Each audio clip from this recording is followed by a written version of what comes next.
The screen on my phone glows in the quiet of my new apartment, a silent testament to the chaos I left behind.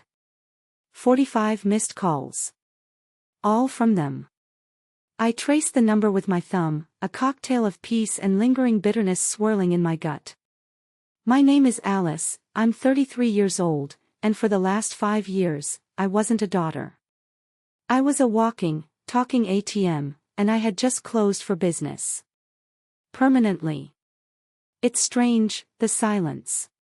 For so long, my life was a constant barrage of noise, the ping of a text message asking for cash, the passive-aggressive sighs from my stepmother Brenda about a bill, the forced laughter at family dinners where I felt more like a guest than a resident. Now, the only sound is the gentle hum of the refrigerator and the distant traffic of Pasadena. It's the sound of freedom, and it's deafeningly beautiful.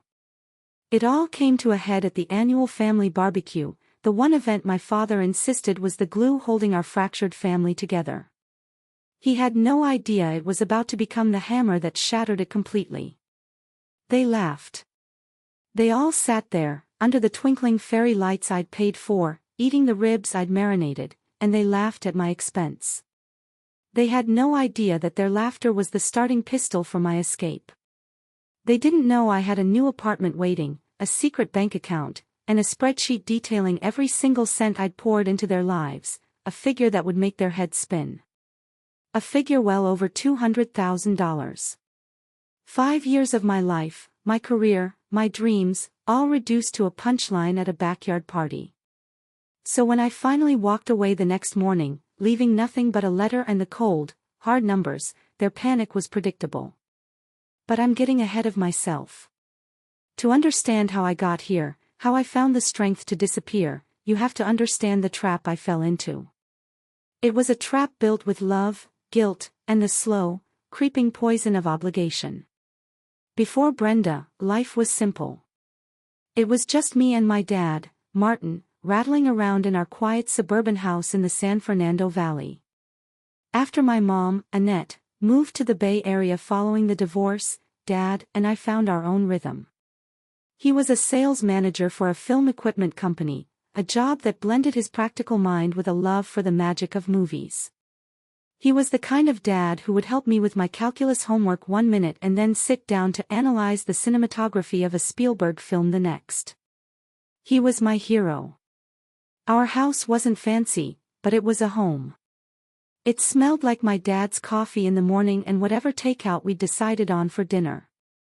We had movie nights on Fridays, and he'd always let me pick, even when it was some cheesy teen rom-com for the 10th time.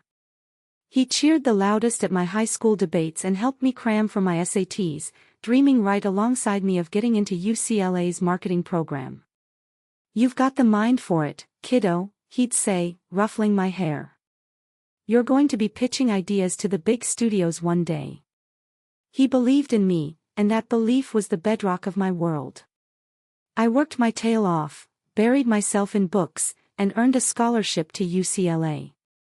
Those college years were my first taste of real independence, and I loved every second of it. I was managing my own budget, working part-time, and shaping my own future. I'd visit Dad on weekends, and things felt the same. We'd fall back into our easy rhythm, our inside jokes. I thought that bond was unbreakable. I thought he would always be my biggest champion, the one person in my corner, no matter what. That was the man I knew. That was the father I loved. I had no idea that man was about to vanish, replaced by a stranger who would stand by and watch me drown. The storm arrived in a whirlwind of expensive perfume and a dazzlingly white smile. Her name was Brenda. Dad met her at a work conference and was instantly smitten. She was 12 years younger, a flashy sales rep with a laugh that was a little too loud and a taste for things we couldn't afford. They were married within 6 months. I was still in college, watching from the sidelines as this woman I barely knew dismantled the life Dad and I had built. Along with Brenda came her 2 daughters from a previous marriage, Felicity and Gina. At 21 and 19, they descended upon our quiet home like a reality TV crew, bringing with them a tidal wave of chaos, drama, and an insatiable need for new clothes, new gadgets, new everything. The change was immediate and brutal. The first casualty was my bedroom, the space I'd curated with band posters and years of memories. It was given to Felicity and Gina to share because it was the biggest. I was relegated to the cramped guest room, my life hastily shoved into boxes. Family dinners transformed overnight. My dad's comfortable, if uninspired, cooking was replaced by Brenda's insistence on organic, overpriced takeout from trendy West Hollywood spots. She pushed for a full kitchen remodel, complete with marble countertops we didn't need and a wine fridge that was always stocked. Dad, lost in his new love and desperate to please his younger wife, went along with all of it. He co-signed a lease on a flashy SUV for her and even bought a boat we used exactly once before it became a permanent, expensive fixture in the driveway. Our stable finances began to wobble, but he didn't seem to notice, or maybe he just didn't want to. I was the only one who saw the cracks forming, the foundation of our once secure life starting to crumble under the weight of Brenda's relentless spending. I graduated from UCLA with honors and landed a great entry-level job at a mid-sized ad agency in downtown LA. I was finally on my own, sharing a small apartment in Silver Lake with 2 roommates, tasting the freedom I had worked so hard for. I was paying my own rent, buying my own groceries, and building a life for myself. Then, one evening, the phone rang. It was Dad. I could tell something was wrong from the moment I heard his voice. It was low, strained, stripped of its usual cheerful confidence. He laid it all out, the words tumbling out in a rush of shame and desperation. They were drowning. Brenda's spending had maxed out every credit card they had, racking up over $30,000 in debt. They were months behind on the mortgage, the foreclosure notice was on the table. The utility companies were threatening to cut them off. He sounded like a broken man, a shadow of the father I knew. "I don't know what to do, Alice," he whispered, his voice cracking. Could you maybe help out? Just for a few months. Just until I can get back on my feet." Every rational part of my brain screamed no. This wasn't my debt. This wasn't my responsibility. But this was my dad. This was the man who taught me how to ride a bike, who held me when my first boyfriend broke my heart. The memory of that strong, capable father warred with the defeated man on the phone. I couldn't say no. I couldn't let him lose the house we grew up in. So, I convinced myself it was the right thing to do. "Of course, Dad," I said, my own future suddenly feeling foggy. "I'll help." I packed up my Silver Lake apartment, said goodbye to my roommates and my independence, and moved back into the cramped guest room of my childhood home. I told myself it was just for a few months.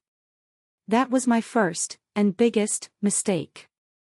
It wasn't a temporary solution, it was a life sentence. A few months was a lie. It was the bait on the hook that snagged me for 5 years. At first, my contributions were small. A few $100s a month for groceries, a little towards the electric bill. Dad was grateful, always promising he'd pay me back soon. But soon never came. 6 months in, I was covering the entire $2,000 mortgage payment because his company was still struggling. A year in, I had taken over every major utility, the internet, and the insurance on Brenda's SUV. It added up to over $3,000 a month, a figure that devoured more than half my income and all of my savings. My career was taking off, which only made things worse. Every raise, every promotion, was just more blood in the water for them. I was good at my job, crafting campaigns for indie films that got buzz. But at home, my success was invisible. It was just a number on a pay stub they felt entitled to. I remember one specific Tuesday evening, feeling exhausted but exhilarated. I'd just been handed a major project at work. I came home to find Felicity in fake tears on the couch. She needed $500 for a community college textbook, due tomorrow. I was hesitant, but Brenda shot me a look that could curdle milk. It's for her education, Alice. I transferred the money. 2 weeks later, I found the textbook receipt in the trash. She'd returned it for cash and dropped the class. The money was gone, spent on a weekend trip to Vegas with her friends. I was living in that tiny guest room, sleeping on my old twin bed, while my money paid for their lifestyle. I had to cancel a professional development course I desperately wanted to take, a course that could have boosted my career, because Gina needed emergency funds for a modeling portfolio, which turned out to be a set of professionally edited Instagram photos. Meanwhile, Brenda had a brand new home theater system installed in the living room. I'd come home from a 10-hour day to find her, Felicity, and Gina lounging on the leather couch I paid for, watching a movie on the giant screen I paid for, complaining that the popcorn was stale. They saw me not as family, but as a utility. And every month, the bill was due. The breaking point began with a single email. My boss, Mr. Reed, called me into his office. Our latest campaign for a Sundance film had gone viral, and the studio was thrilled. As a result, I was being awarded a $60,000 performance bonus. It was the biggest check I had ever seen in my life. As I held it, a cold, clear thought cut through the fog of my exhaustion: this is mine. Not theirs. I walked to a different bank on my lunch break that day, a branch miles from my usual one, and opened a new account.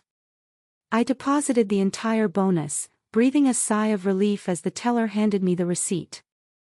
Around the same time, while organizing papers for tax season, I found something that made my blood run cold. Bank statements. Large transfers from our family's joint account, the one I deposited my paychecks into, to a brokerage firm. It wasn't my dad. He thought the stock market was black magic. It was Brenda.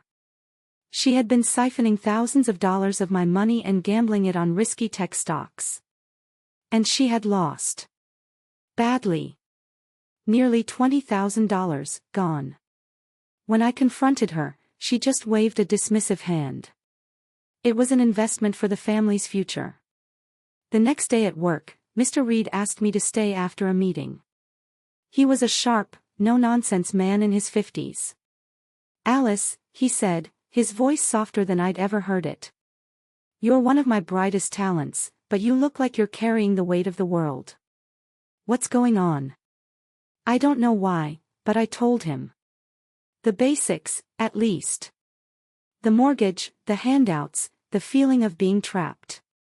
He listened patiently, his expression unreadable. When I finished, he leaned back in his chair and said the words that changed everything. That's not family, Alice. That's financial abuse. You're their bank, and they're running you into the ground. His words hit me like a physical blow, but they were a blow of liberation. He was right. That conversation flipped a switch. I wasn't just stuck. I could get out. And that's when the plan started to form, a quiet, meticulous blueprint for my escape. Before we continue with the story, if you're finding value in this, please take a moment to hit that like button and consider subscribing to the channel. And I'd love to see where you're all listening from. Drop the name of your city in the comments below. Every comment helps this story reach more people. Thank you so much. Now, back to it. The annual family barbecue was my dad's favorite tradition, his yearly attempt to project an image of happy, suburban normalcy. That summer day, our San Fernando Valley backyard was decked out.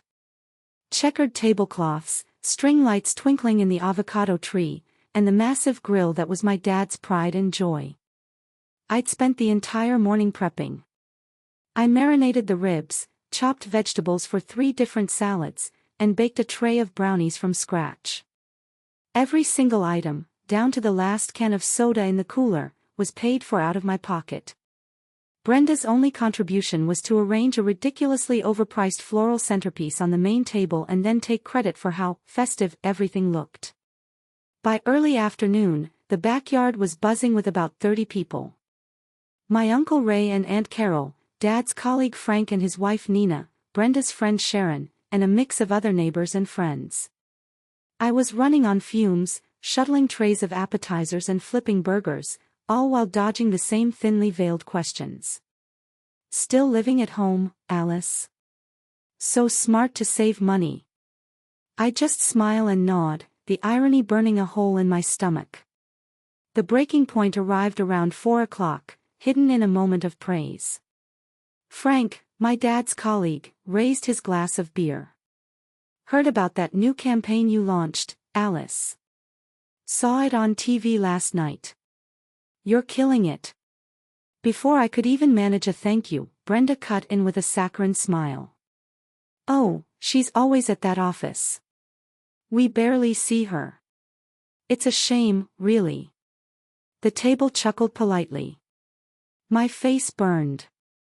Nina tried to steer the conversation back, asking about my promotion, but Brenda wasn't done. She leaned forward, her voice dripping with faux concern that barely concealed its sharp, cruel edge. You know, Alice, she said, loud enough for everyone to hear. For someone who works so hard, it's funny that your only real job here is paying this mortgage. Silence. A thick, awkward silence fell over the table. I could feel every eye on me. I looked at my dad, my heart pounding, praying he would say something, defend me, shut her down. He just looked at me, a strange expression on his face. Then, he slowly nodded. He raised his beer can in a mock toast. She's got a point, he said, a weak smile on his lips. Cheers to the breadwinner. The table erupted in laughter. Not polite chuckles this time, but loud, genuine guffaws. Even Felicity and Gina were smirking into their drinks. It wasn't just an insult, it was a public execution of my worth. In that moment, something inside me didn't just break, it turned to ice. The love and sense of duty that had kept me chained there for 5 years evaporated. I calmly set the salad bowl down on the table, my hands perfectly steady. I didn't say a word. I just turned, walked back into the house, and began my final preparations. The war was over. I had lost every battle, but I was about to win my freedom. I didn't sleep that night. While the sound of laughter and music from the backyard slowly faded, I moved through the quiet house like a ghost.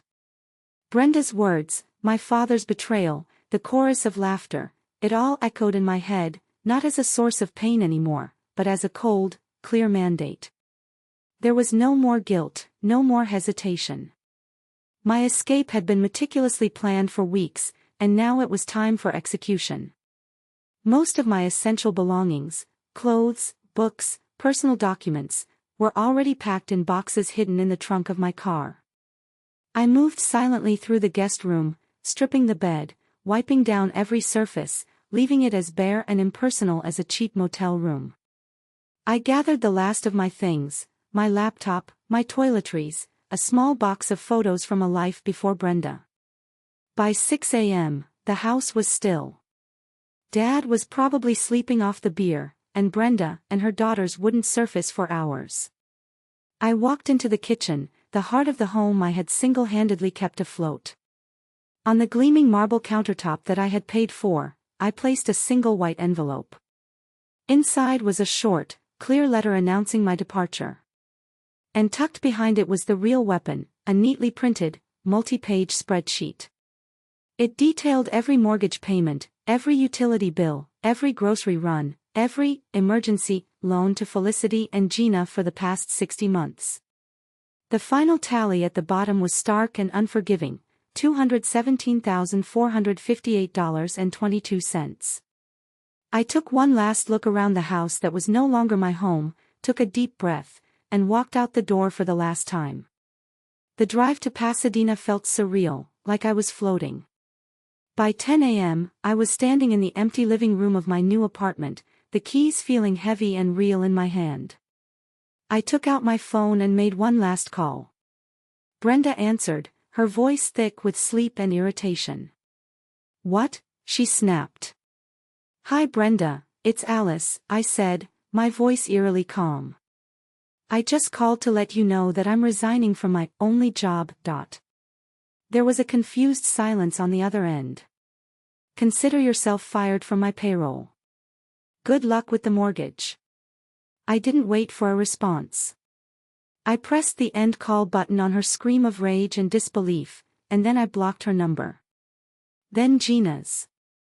Then Felicity's. And finally, my dad's. The silence that followed was the most beautiful sound I had ever heard. The explosion was immediate and spectacular. By noon, they had clearly found the letter. My phone, which I'd left unblocked for a short while out of a morbid curiosity, began to light up. 5 calls from Dad. 3 from Brenda. A flurry of texts from Felicity whining about her car payment. I didn't answer a single one. 3 days later, they escalated. The receptionist at my agency buzzed my desk, her voice tense. Alice, your family is here.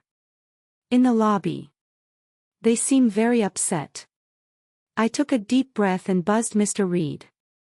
They're here, was all I had to say. He was by my side in a minute. We walked down to the lobby together. It was a scene. My dad was pacing, his face red and blotchy. Brenda stood with her arms crossed, fuming. Felicity and Gina hovered behind them, looking awkward and out of place. What the hell, Alice? Dad started, his voice loud enough to turn heads. You can't just walk out. The mortgage is due Friday. Brenda jumped in, her voice shrill. And Gina's tuition is late. What are we supposed to do? Mr. Reed stepped forward, his presence calm but authoritative. This is a place of business. Let's take this to a conference room. He led our bizarre procession to a quiet room, his hand on my shoulder in a silent show of support. Inside, I didn't raise my voice. I didn't cry. I just looked them in the eye. Check the spreadsheet, I said calmly. I've paid over $200,000 for your lifestyle. The bank is closed. We are done. Dad just shook his head, stunned into silence, the numbers on the paper apparently too much for him to process. Brenda just kept screeching about money. I stood up. I have to get back to work. I walked out, leaving them there with the truth in black and white. Over the next week, my phone logged 45 missed calls before I finally blocked them for good. The silence returned, this time, permanently. Life after the storm was quiet. In the best possible way. I threw myself into furnishing my small apartment, choosing every item with care because it was mine. I bought a ridiculously comfortable sofa and spent my first Saturday morning drinking coffee on it, reading a book, with no one asking me for a dime. At work, free from the crushing weight of their expenses, my creativity flourished. A month later, Mr. Reed promoted me to senior marketing analyst, with a pay bump that went directly into my own savings account. I started dating again, enjoying simple dinners out without calculating if the cost would prevent me from paying someone else's phone bill. News from the old world trickled in through my Aunt Carol, who called to make sure I was okay. The house in the valley was in turmoil. Dad had to cash out a portion of his retirement savings to avoid foreclosure, a move that wounded his pride deeply. Brenda had been forced to get a part-time job at a retail boutique in Westwood, and from the sounds of it, she hated every second. Felicity had to sell her car, and Gina was working shifts at a coffee shop. They were talking about selling the house. I felt a brief pang of something, not guilt, but a sad nostalgia for the man my father used to be. But it passed. They taught me a hard lesson: family should be your safe harbor, not the storm you have to survive. Love isn't an invoice. It doesn't mean setting yourself on fire to keep others warm, especially when they're holding the match. It took me years and over $200,000 to learn that lesson. Walking away was the hardest and best thing I've ever done. But sometimes, in the quiet of the night, I wonder. So, I have to ask you, was I wrong for cutting them off completely? Should I have given my dad another chance?